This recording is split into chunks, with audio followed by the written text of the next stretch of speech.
నువ్వు డబ్బులు ఇచ్చేయాలన్నా, లేదంటే ఏదైనా అప్పుడు వచ్చినా నువ్వు ఏ ధైర్యంతో నువ్వు నన్ను అడుగుతున్నావు, లేదంటే ఎంతో దమ్ముంటే నువ్వు నన్ను అడుగుతున్నావు అనే అంశం గురించి ఇక్కడ చెప్తున్నాను. ఇంకో నీకు దమ్మున్నా ధైర్యం ఉన్నా నువ్వు ఎంత బలంగా నిలబడి అడగాలన్నా నువ్వు నిజాయితీగా ఉంటేనే అడగలుగుతావు. అవునా కదా? నిజాయితీగా ఉంటేనే అడగలుగుతావు. ఇక్కడ హిజ్కియా కూడా అదే అడుగుతున్నాడు, ప్రభా ఇగో నేను అన్ని మంచి కార్యములు చేశాను.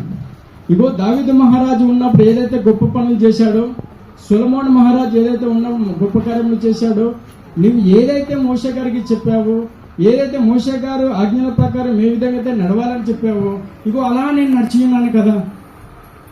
ఎక్కడైనా నేను ఏ కొసమంతైనా నేను తప్పు చేశానా ఒక్కసారి చెక్ చేసుకోవా? బహుశా నువ్వు నా గురించి తప్పుని నేను తీసుకున్నట్టున్నావు.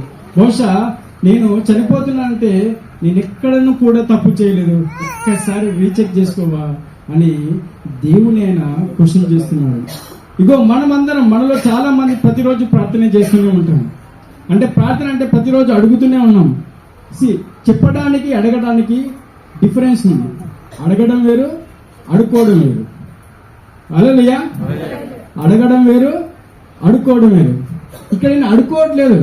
ప్రభా నువ్వు నన్ను రక్షించు, ప్రభా నా రోగాన్ని తీసివేయి, ప్రభా in the name of Jesus నన్ను తీసివేయి ఎవ్రీథింగ్, లేదంటే నా రోగంలో నన్ను చూసా కదా ప్రతిది కానీ అడగట్లేదు. ఈయన అడుగుతున్నాడు, అయ్యా నువ్వు నన్ను ఎందుకు నాకు ఈ రోగం వచ్చిందని ఇక్కడ క్వశ్చన్ చేస్తున్నాడు.